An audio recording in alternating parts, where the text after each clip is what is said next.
this video, we're going to show you how to assemble your Positiv Me chair.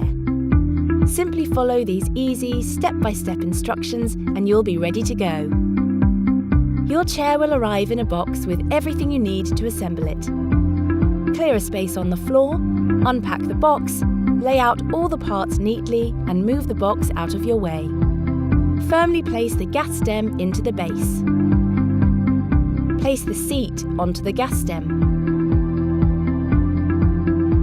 With the chair back towards you, slide the backrest into the slot at the back of the seat and push until it clicks into place. Set the chair upright. Your chair is now fully assembled and ready to be used.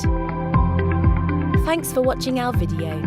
If you'd like more information about healthy working postures, you can head to our website at posturite.co.uk.